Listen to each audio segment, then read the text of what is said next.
Olá, galera! E aí? Então, hoje a gente vai dar início ao nosso módulo de argumentação. Lembrando que esse módulo tá no módulo 3 da nossa apostila, tá?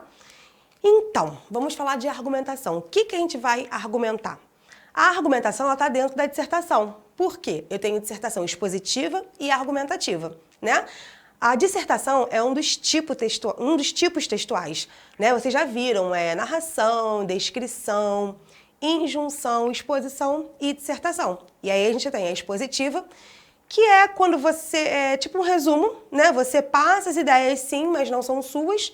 E a dissertação argumentativa, que é o que interessa pra gente, né? Por conta do Enem, dos vestibulares, né? Todos os vestibulares que vocês procuram, que vocês se candidatam, pedem como tipo de texto na redação, dissertação argumentativa, tá bom?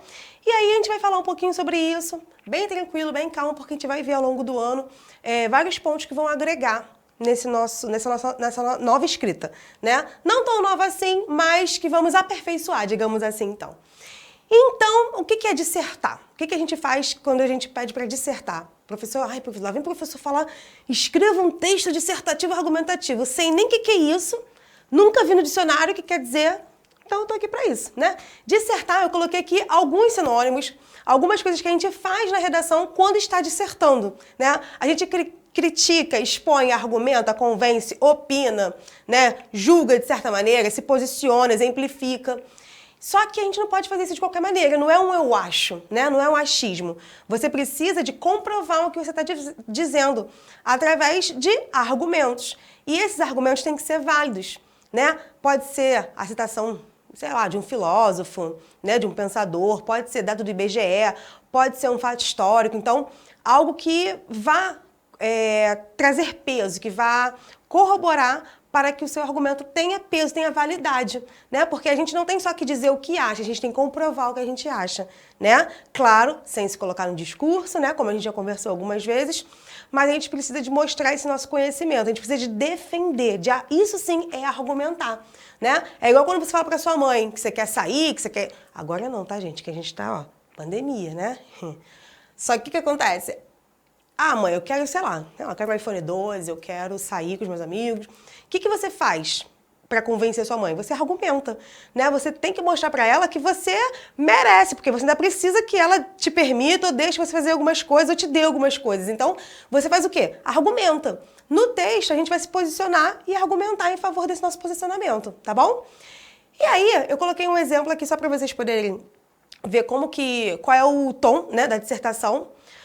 A dissertação, ela tem uma estrutura que deve ser obedecida, né, que é a introdução, desenvolvimento e conclusão, e dentro de cada tópico desse a gente tem obrigatoriedades para cumprir, tá bom?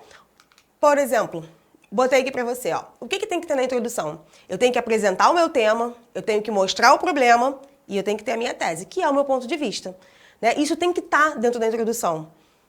O desenvolvimento, eu vou usar os argumentos, né? Normalmente a gente usa aí 2 parágrafos para o desenvolvimento, né? Pelo menos. O normal são 2, para também não passar as 30 linhas, que a maioria dos concursos estabelece como limite.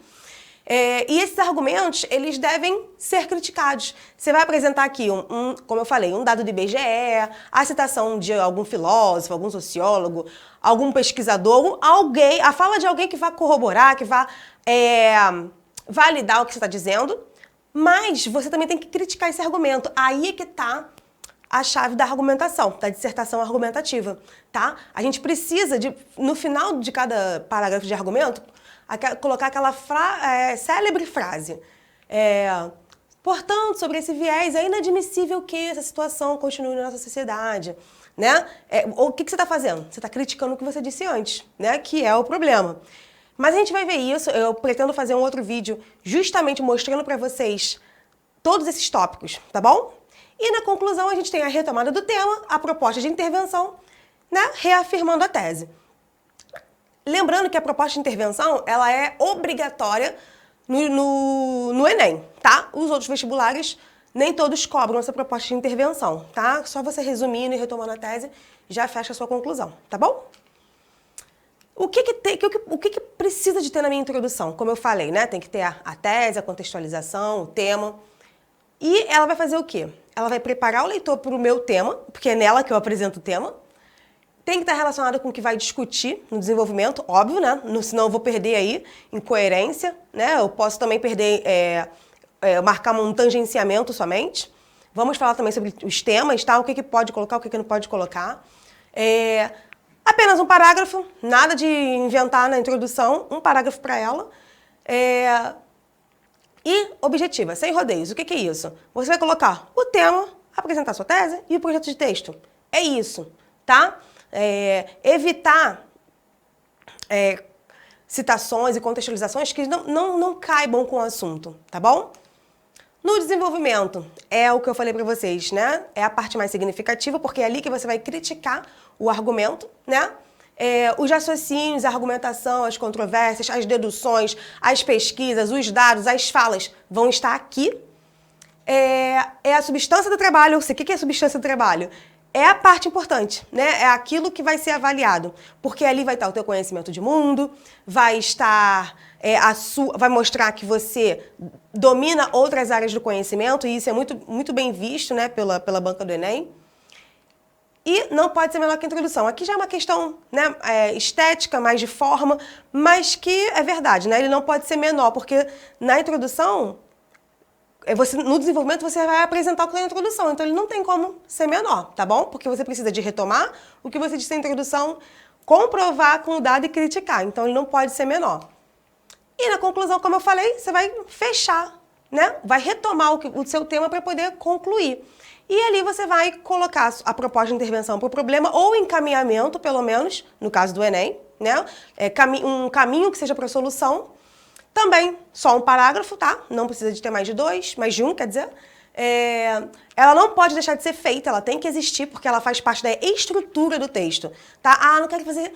não sei fazer conclusão, não vou fazer não. Não pode, vai perder, tá? Inclusive no Enem, se você não fizer a conclusão, são 200 pontos que você não ganha, porque no Enem existe uma competência só para ela, né? Que é a 5, porque ela avalia a proposta de intervenção, que tá na conclusão, né? Então, se você não faz, você também não vai fazer a proposta de intervenção, tá bom? Aí eu até coloquei ali, ó, apresentar uma síntese das ideias contidas no desenvolvimento, com proposta de intervenção para o Enem, tá bom? Bem, é isso. A gente vai analisar os textos para vocês poderem produzir, para que a partir deles vocês possam produzir os seus, tá? Vamos ver passo a passo, assim como a gente fez uma vez na sala de aula, que a gente avaliou uma introdução, só para começar, então, a gente vai fazer isso com mais foco, com mais objetivo, tá? Com mais clareza para vocês, beleza? Então, qualquer coisa é só vocês falarem comigo e até a nossa próxima aula. Um beijo!